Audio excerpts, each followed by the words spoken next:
Kehebohan kembali terjadi di media sosial terkait dengan judul video yang diposting dalam akun YouTube Atta Halilintar. Dalam sebuah video yang telah dipublish dalam akun YouTube Atta Halilintar oleh sebagian pihak dan salah satunya adalah KPAI, menilai jika judul tersebut terlalu vulgar.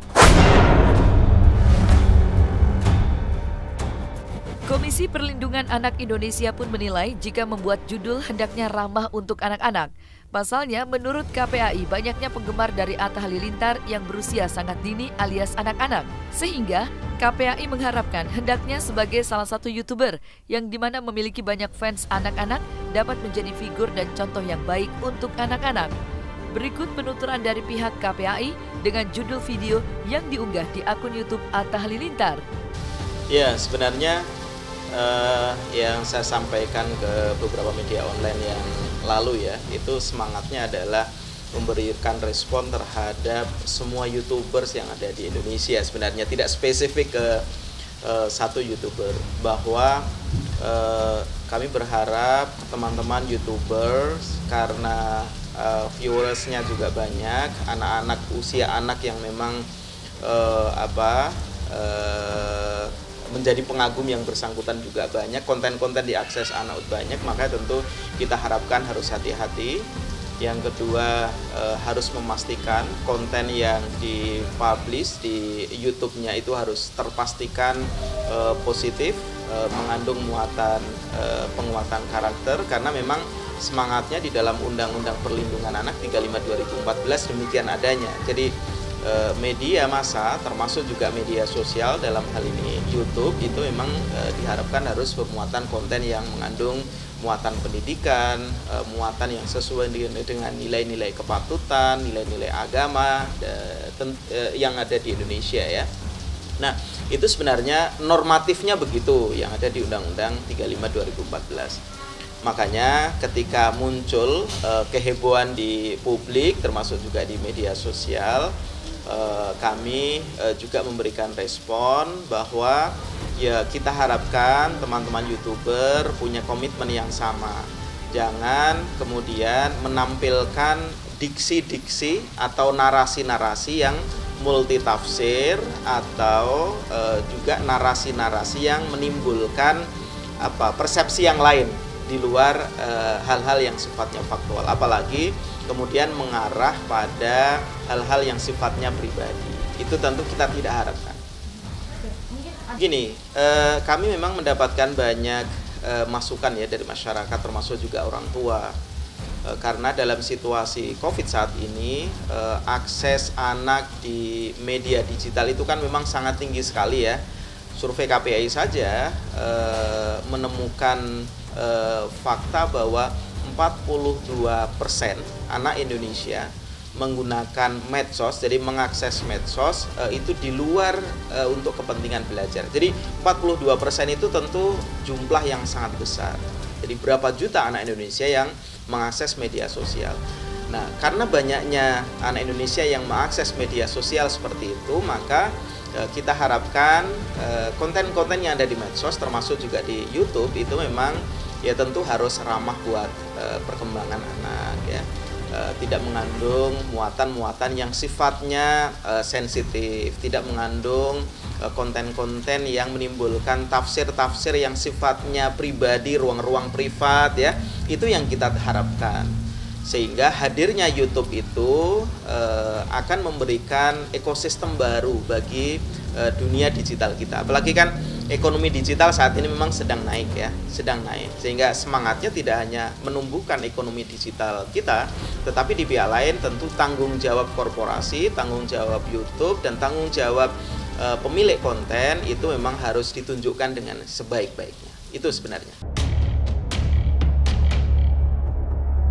Meski kini yang menjadi sorotan adalah judul dari video yang diunggah di akun YouTube Atta Halilintar, namun pesan yang dilontarkan oleh pihak KPAI sejatinya ditujukan untuk semua YouTuber, di mana memiliki banyak fans dan pengikutnya, termasuk Atta Halilintar, di mana followersnya terdiri dari beberapa kalangan dan lapisan masyarakat.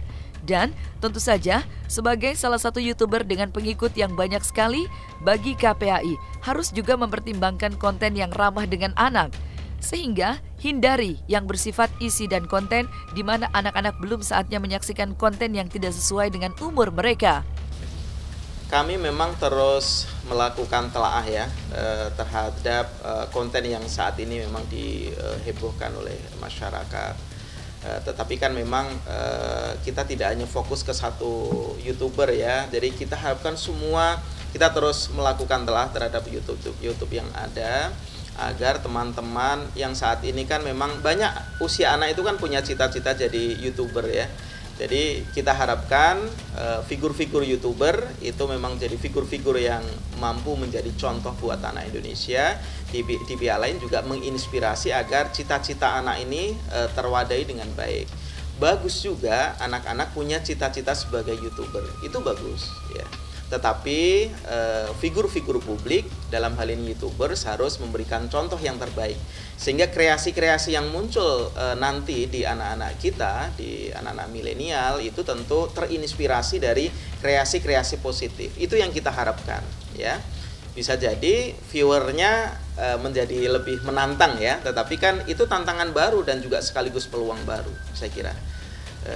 Tantangan kita mengkreasikan konten positif sehingga menimbulkan viewer yang banyak, karena kan kalau kontennya mengarah pada hal-hal yang sifatnya privat, viewernya banyak itu sudah biasa. Tapi kita harus kasih challenge nih buat anak Indonesia, kasih challenge buat generasi kita, konten positif, viewernya banyak, kemudian ini menawarkan hal-hal baru dan terobosan baru buat generasi kita. Sebagai YouTuber dengan pengikut dan follower terbanyak di Indonesia, tentu saja Atta Halilintar dan Aurel Hermansyah diminta oleh pihak KPAI agar dapat memberikan contoh dan figur yang baik untuk generasi anak-anak dan remaja. Karena figur mereka lah banyak anak-anak dan remaja yang menjadikan sikap dan perilaku mereka menjadi contoh dan panutan bagi anak-anak. Maka, sebagai lembaga yang sangat concern kepada anak-anak, KPAI meminta kepada seluruh YouTuber dan secara khusus kepada Atta Halilintar agar dapat memberikan dan memproduksi konten-konten yang bermanfaat bagi generasi anak muda. Ya, memang sangat terasa ya netizen sebegitu responsif terhadap itu. Tapi memang begini, apa yang disampaikan netizen itu kan saya kira niatnya baik, sehingga kita apalagi di bulan puasa bagi umat muslim itu memang harus juga saling mengkoreksi ya demi kebaikan. Saya kira itu hal-hal yang wajar-wajar saja saya kira. Jadi apapun kalau itu tujuannya baik, koreksi dari netizen, koreksi dari siapapun, termasuk juga orang tua yang WA ke saya, masyarakat yang WA ke saya, itu juga bagian dari saya kira masukan baik lah, agar YouTube kita di Indonesia semakin bertumbuh tetapi tetap terkontrol sesuai dengan karakter bangsa Indonesia. Ya, kami memberikan pesan pada YouTuber, baik YouTuber yang sudah populer, YouTuber pemula maupun kreator-kreator YouTuber lain, termasuk juga mentor-mentor YouTuber. Kami harapkan membuat terobosan-terobosan baru, inovasi-inovasi baru yang menawarkan konten-konten positif, bermuatan karakter, senafas dengan semangat negara saat ini.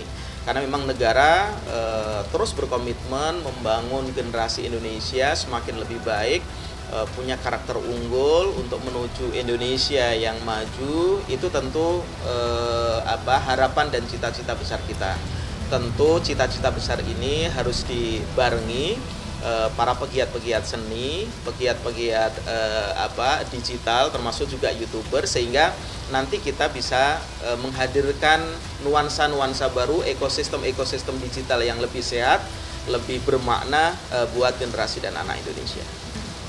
Ya, pesan kepada teman-teman YouTuber yang menggunakan diksi-diksi dan narasi-narasi mengarah pada hal-hal yang sensitif atau menimbulkan tafsir-tafsir yang sifatnya privat, ya kami harapkan terus melakukan perbaikan agar ke depan konten-konten itu akan semakin positif. Saya kira semangat kebaikan itu memang harus tumbuh di kita ya. Tidak ada salahnya kita terus melakukan perbaikan-perbaikan demi untuk kebaikan anak Indonesia.